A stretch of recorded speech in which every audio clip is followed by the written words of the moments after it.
I'm Holly, my husband Adam and I are parents of 5, 2 who are autistic. Today's video is understanding autistic communication beyond words. So when we talk about communication, we often think about words, speech. My son Ezra is 9 years old and he's nonverbal. He does communicate, but just not verbally. My son Simon, 5 years old, with level 1 autism is very verbal, but still he speaks in a way that can be confusing for people who don't know Simon or people who just don't know anything about autism as well. Today I'll walk you through 12 ways my autistic kids have communicated and to share tips how to enter their world, increase understanding, and show unconditional love as you seek to better understand your child. So first, imagine you are on a stage, a huge stage, like thousands of people, all eyes on you, and someone hands you a microphone, then leaves you all alone on that stage, and there are lights in your face. Okay, the air around you is getting hot. Everyone is anticipating you like to do something or say something, and you're like, I don't know what they are expecting from me. So you try to do something or say something, and everyone starts booing at you. They throw things at you because you're supposed to know how to react and you don't. So now imagine you ask someone, what am I supposed to say? What am I supposed to do on that stage? And then people's reaction are, you're supposed to know. Just be natural. Do you feel like that's unfair? I feel like a lot of times I can see other people doing that to my autistic children. They're put in spots with social interaction, social expectations, and cultural expectations, and they're just expected to perform socially. Now, what if you have that negative experience on that stage and then someone's like, oh yeah, let's go on the stage again. You're like, no, thank you. I don't know what to do. It's hard, it's difficult. And especially when no one is supporting them, teaching them, helping them, just expecting them to know what to do and what to say in a social interaction, that's unfair too. When we go over these 12 ways of communication for kids on the spectrum, I want you to remember that scenario. Think about it that way. Are we putting these autistic kids on a stage, giving them a mic and not giving them any instruction on how to communicate, on how to be social? Are we giving them the support that they need? The last way, the 12th way that I'll be talking about, actually has to do with both of my kids. So both of my kids have this, whatever you say, characteristic or issue thing that they're dealing with, and it's super important. If your child has this 12th way, communication, then it's really important to let people know. Anyone who works with them, any teacher, any educator, anyone who watches them, even just babysitting, needs to know this about them. It's really, really important. Number 1, nonverbal gestures or body signals. Many children on the spectrum do not use speech at certain times, especially for my 9-year-old son Ezra, who's completely nonverbal. He uses other ways to communicate. Through an iPad, he will spell out on a letterboard, but only when he's very motivated. But it's difficult for him to do, and so we don't want to force him, but we also want to give him more independence and autonomy in his life, and being able to choose things and tell people what he wants and how he feels is going to help him with that. So we continue that RPM therapy, spelling through a letterboard, and it has helped him so much. Another way is through pointing at pictures on an iPad. And when he was little, he hated looking at an iPad, which is actually uncharacteristic of an autistic child too. So we would do picture exchange communication system, PECS, when he was little, but then with the pictures that he would play with and he was supposed to match, he would rip them up. He was more motivated by the texture of the actual like laminated picture than he was noticing that there were pictures on there. But eventually he learned how to use an iPad. He does that quite proficiently, especially at school. He has an amazing school that's for nonverbal autistic kids, and it's been a really good experience. He's learning how to do that. So when you see a nonverbal child, please know that they understand. There are many autistic kids like Simon, my son Simon, my 5-year-old with level 1 autism, who can verbalize what they need, but sometimes when anxiety is high, they have a difficult time verbalizing really anything. Like some people may rely heavily on gestures, facial expressions, body posture, or movement to communicate, especially when anxiety is high. According to research, so on one hand, we're going to talk about a little bit of research. Kids on the spectrum often have difficulty communicating non-verbally. such as through hand gestures, eye contact, and facial expressions. My experience with my kids, my 2 autistic boys, is that it's not so much that they have a difficult time communicating through body language and gestures.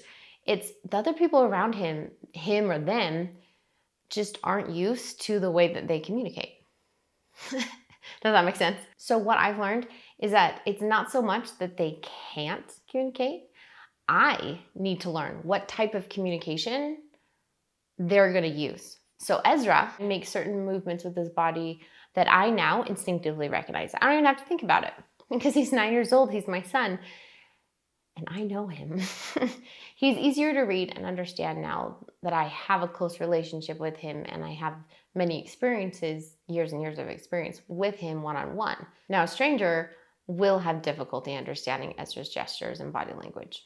So my first tip for this is to pay attention to their body language. And if they turn away, if they flinch, if they freeze, if they avoid eye contact, like more than what's typical for them, ask yourself, what are they reacting to? And then you can offer manageable choices that aren't demanding. You know, we don't want to bring the anxiety up. We want to keep it down, right? You can say things like, do you want to stay here or do you want to go somewhere quieter? You know, respond to their nonverbal cue rather than insisting on speech. Number 2 is avoidance or withdrawal, and they'll use that as communication. So when your child suddenly stops talking, tunes out, moves away, becomes quiet, like all of a sudden you're like, okay, something's up. That can be communication too. It might signal that they're overwhelmed, there's some sensory overload, emotional dysregulation, or simply that they need a break and they want to be left alone. Now, don't misunderstand me on this one. Just because an autistic child is moving away from maybe other peers, it doesn't always mean that they don't want to connect with peers or they want to be alone all the time. A tip for this is to offer an escape hatch. So do you want them to step outside for 2 minutes? You know, you can ask them that. You ask them, we can go somewhere else. You know, we could go back when you're ready. Do you have a calm zone for them? You can reassure them that stepping away is okay, you know? And if you're in a social situation, you can even talk to the other people and be like, hey, sometimes my child's introverted and needs a break, but that doesn't mean that she doesn't like you. We'll come back, you know, things like that, just so people are more understanding. So giving them that reassurance can be helpful. Okay, number 3 is using literal or direct language or unusual prosody. So I'm going to give you some examples because honestly, prosody was a new word when I first heard it as an adult learning about my autistic children. I was like, what is prosody? Even when children speak, like their manner of speaking may be a little unusual, right? Maybe a little unexpected.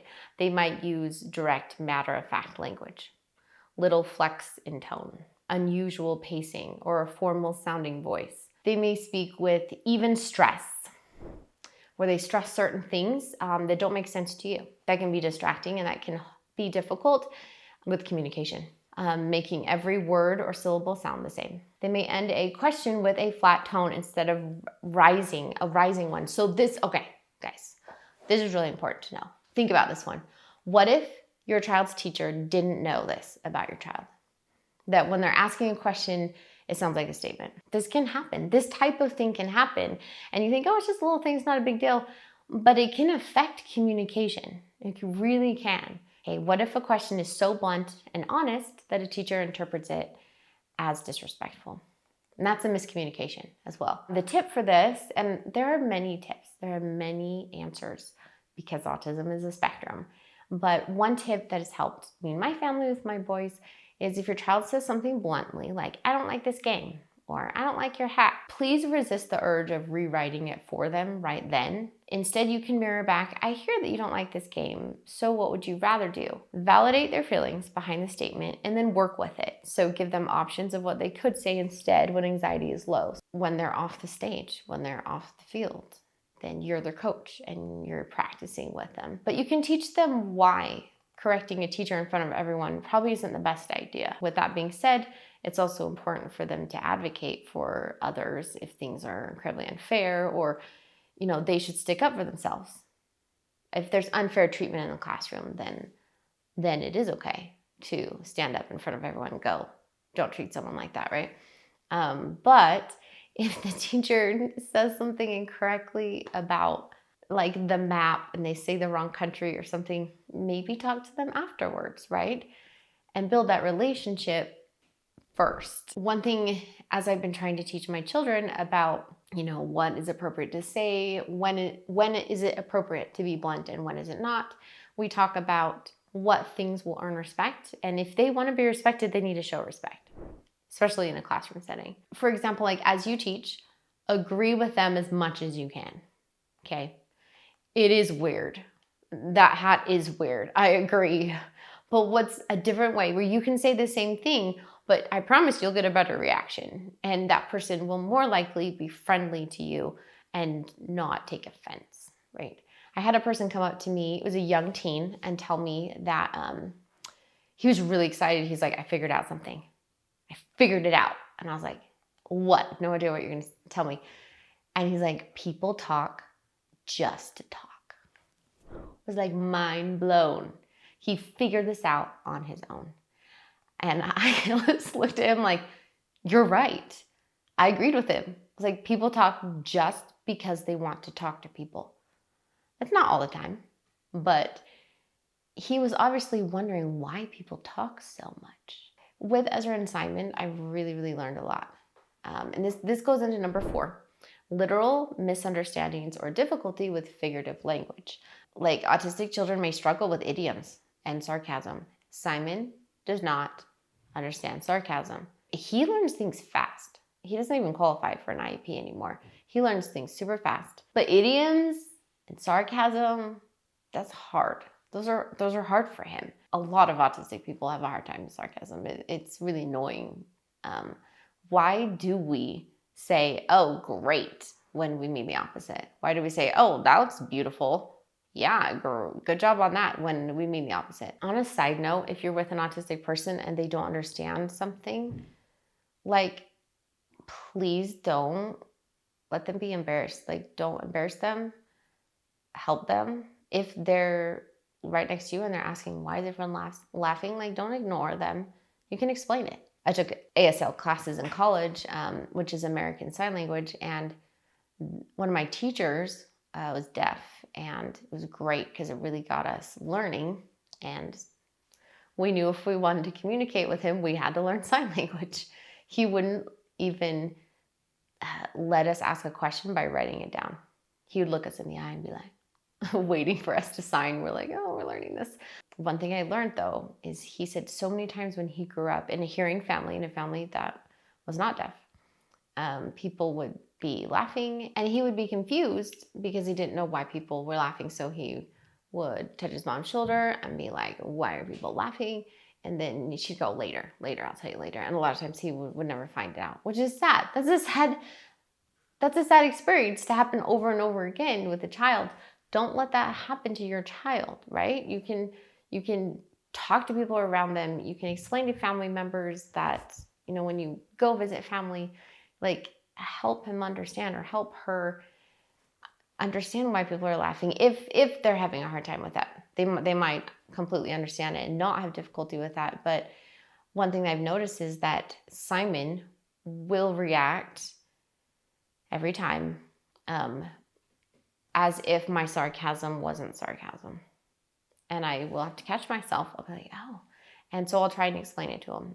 We'll say, that was sarcasm. We meant the opposite. And he's just like, oh, we're so confusing, which is, it's true. We are. So one tip for this is to use clear, concrete language.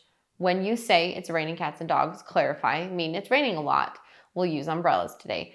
You can ask, does that make sense? Or if not, you can rephrase it. Simon can learn what the idioms mean. And he's even used idioms before that he's learned. And just be aware of this so that they aren't continually left out throughout their whole childhood. All right, number 5, echolalia or repeating phrases. So some autistic children will repeat phrases that they've heard. It's called echolalia. Instead of generating new speech immediately, this can be immediate, like, do you want a drink, right? And then they say, you want a drink? Or another example is delayed, using a phrase heard earlier in a new a new context. So there could be many reasons why someone uses the echolalia type of speech. A lot of autistic children will do this at a young age, and some will even continue throughout their teenage and adult years. So it's important to know why, right? And there's a spectrum of reasons why. There's many reasons. So just to go over a few that I've seen in my family, sometimes people just like to repeat things because they like the sound of it. It's more like a stim, right? Or they like to repeat something because they repeat you because they want you to know that they're paying attention to you. Okay, so if you think of it about this backwards, I had an experience when I was teaching a little girl in a little Sunday school class at church, and like sweetest, cutest little girl. Her parents were kind of shy, not talking to me very much about her disabilities and things. She was not autistic actually, but she did have a very difficult time communicating. And when she talked, sometimes I would have to lean in really close and she would repeat herself. Once I talked to the parents about Ezra and explaining some of the challenges that we had with him and how he's completely nonverbal, those parents just opened up and they started listing off the things that would help me connect with their little girl. And it was wonderful to connect with her. One of the things is why I bring the story up. One of the things that helped her feel seen and heard is when I would repeat what she said. They told me that. The dad was like, repeat the word. As soon as you understand a word that she says, if she says family, then you say, oh, family, and then she'll nod. Then she gets reassured that I understood what she said, because a lot of times she's not understood. And then she's trying hard and she's wondering if people are actually listening or understanding what she's saying. And sometimes that person just needs a little urging. It's like, what is it that you really want? You know, maybe they need a simple, what do you want? Or say yes or no. So it's a reminder of what their answers could be. So for example, if you ask a question and then they repeat the question, maybe something that can be helpful is yes or no. You know, do you want mashed potatoes? And they go, well, mashed potatoes. And you go, yes or no. And then they might go, yes or no. So just that reminder of what an answer could be helpful. And then it can lessen the time of processing it because you've given them some answers that they can choose from, right? That can be helpful. But Simon, my son, will repeat phrases of his favorite show. Okay, his favorite TV show, it's usually Spidey or PJ Masks. And it makes him feel powerful because those are powerful characters. And I will often be confused as to why he just said something. And then my 13-year-old daughter will walk in the room, just pass by quickly and be like, Mom, the reason he said that is because in PJ Masks scene, when that person said that, this is what they meant and they were doing this. So this is what he wants. It will make sense when she explains this. So if this is common in your home, if echolalia in some form is common in your home, I do recommend a book. I don't usually recommend other people's books very often, but the book is called Uniquely Human, A Different Way of Seeing Autism by Barry M. Prizant with Tom Fields Mayer. I'm sorry if I pronounced your names wrong, but it really gives you a deep clarification on this subject, and it's very eye-opening, so it's a good one. A tip for this is instead of discouraging the repetition, instead of punishing, oh my gosh, please don't do that, or shaming or something like that, like super unhealthy, see it as a communication bridge. Your child's trying to communicate with you, okay? I mean, unless they're stimming. And then you can talk about what it was. It's like, well, what do you think about this? Like maybe he said that phrase and you're like, what do you think about this phrase? Or you can use the echoed phrase as your entry point. So you heard him say like, I like to drink water, I like to drink water. And he says it over again. You can say, I heard you say I like to drink water. I wonder what that means. I wonder why you would say I like to drink water. Are you thirsty? Does it mean you want to play in the water? Can't drink that water. I mean, maybe that's a really bad example, but it's what I'm thinking of on the spot. But those are some examples of what you could do. Is you could repeat it and then ask them to clarify. Ask them, hey, did you hear that on a TV show? Which TV show is it? You know, and get them talking about that. That could help with the communication, understanding why they're repeating things and stuff. Number 6 is use of scripts or memorized responses. This happens all the time and happens a lot with girls on the spectrum. I've interviewed several women and every single one of them have said that sometime in their younger life, they would script, which means like they would memorize something to say. Like when someone asks, how are you? They would memorize 3 or 4 things of different things that they could say, and different ways they could say it, even to the point where they would like try and match their older sister, like the way they would say it, or they would try and copy someone that they knew that was liked and likable. And because they want friends, of course, understandably. And so they were like, I want to have a positive experience socially in this conversation. And so they would copy like people on TV, which are characters that are scripting, they're saying scripts. And so sometimes children with autism will memorize these social scripts. And what makes this difficult is that they need to find their own voice. You can't really make them find their own voice, right? You can't force that on them. Simon has memorized some things to say, mainly just to help him be more polite and not offend people. Like just helping him say please and thank you. One time he got mad because I gave him food on a plate that he didn't want. This was a couple of years ago. And I was like, he's like, I don't want this. And I was like, how do you say that nicely, you know? And then he said this memorized script. He was like, I don't want that, please and thank you. And I'm like, okay, well, at least you tried, right? So a tip on this is don't assume that the script equals genuine understanding. They might just be trying to get out of a situation or try to handle that moment on the stage that's really difficult, right? That social interaction. You can check in. If they said, I'm good, you can be like, so when you said I'm good, which you're repeating it, so you're helping them know that you did actually hear them. Did you really mean that you actually felt good, or you're just saying a line that we'd practiced? Encourage honesty, especially with you, especially when they're home and anxiety is down.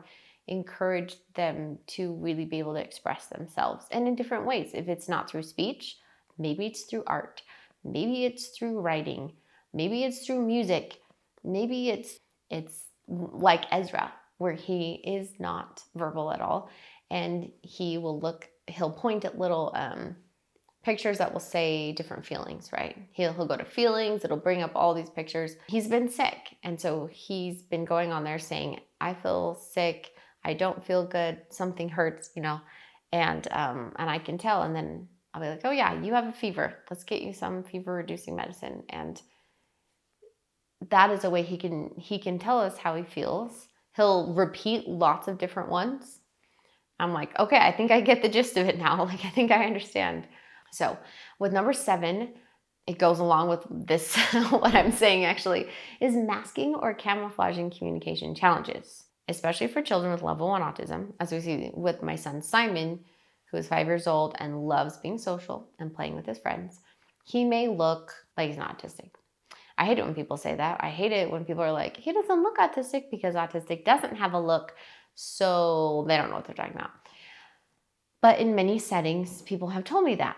And I think one of the reasons why they say that is because Simon has learned to mask.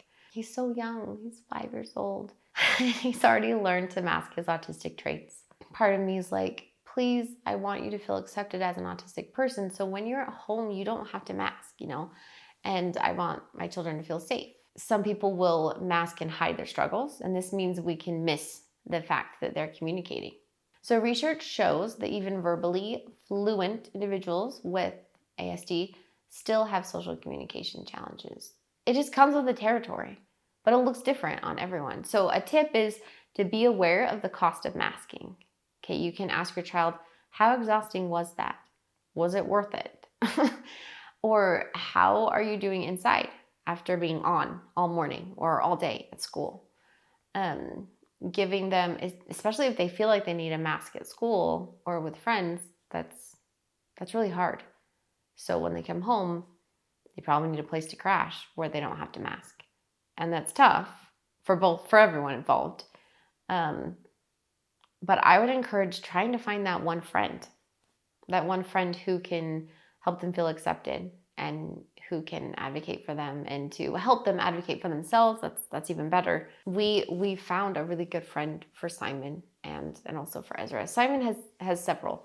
Ezra has one friend that he is starting to really socialize well with, and they will both get super excited when they see each other. They'll even hold hands and walk to like wherever they're going, which is darling. It's so sweet. I love that he can connect and stuff. And so hopefully those relationships can be real. They can be strong relationships that are not based on the autistic person having to mask. Number 8, social initiations or interactions may look different. This is definitely a different type of communication that's good to be aware of.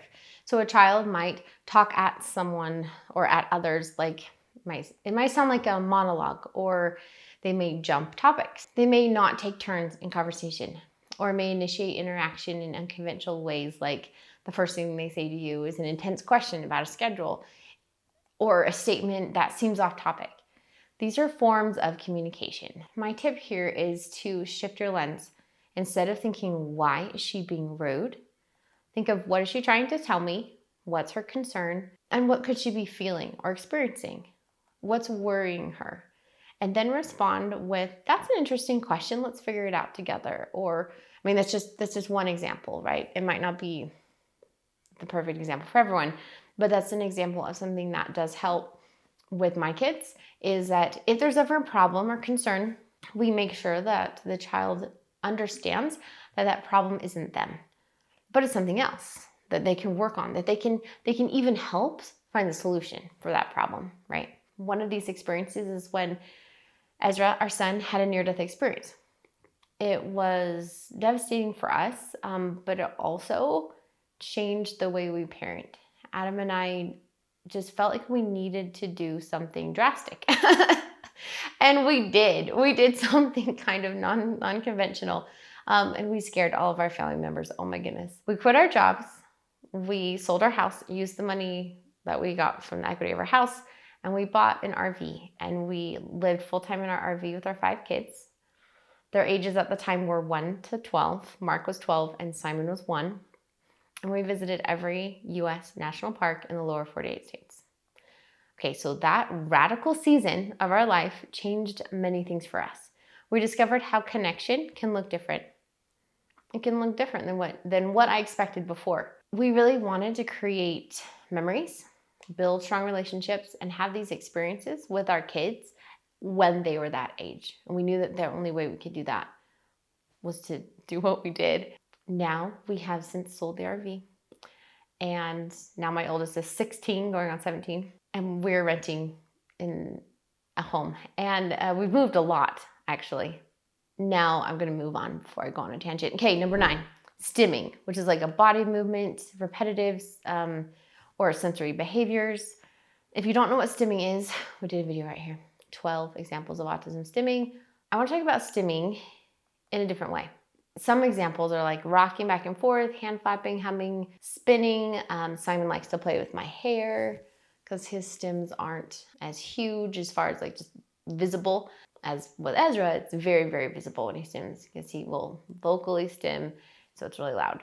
But even fidgeting, is a type of stim. This type of stuff is often, it is communication. It's like saying, I'm excited, I'm overwhelmed, I need to calm myself. I need self-regulation. I need to regulate myself. So instead of just seeing the behavior as odd or being judgmental about some kind of stimming, forcing them to stop is going to be hurtful. It's going to hurt the relationship. What might they need right now? That's your question for today. What does my child need right now? And then provide alternative regulatory tools like a weighted blanket or quiet space rather than punishment. Please, if you learn anything from this video, if your child stims, don't punish them. Just don't. Okay, comment below with one communication behavior you've seen in your child or student that surprised you, okay? And how that behavior was actually communication. You never know who you might bless by commenting below. People read the comments all the time. Let's build a community where we can learn from each other. So my husband and I wrote a book called The Unique Normal, 12 Mistakes We Made While Raising Autistic Kids. We're very vulnerable in this book. It's full of real life stories, including our RV like national park stories. and reflections and practical tools and affirmations for families who are on this journey. Number 10 is emotional outbursts or shutdowns or meltdowns. So you might see this as only behavior. If you look at it through a new lens as communication, it's going to be healthier, like all around for everyone involved. Okay, so when an autistic child has an emotional sensory overload, their outburst or shutdown is a strong form of communication that they're telling you that they are pushed beyond the ability for them to manage. This is not a choice. A meltdown is not a choice. They need something. And it also, these things that they may have a hard time with, like triggers or antecedents, whatever you want to call it, you may not recognize what they are for a while. Most helpful tip is to pre-plan a calm down strategy and actually like make many plans, a plan A, a plan B, a plan C, like what's going to happen when you do this. So Ezra likes to be able to run outside in the backyard and he wants to be left alone.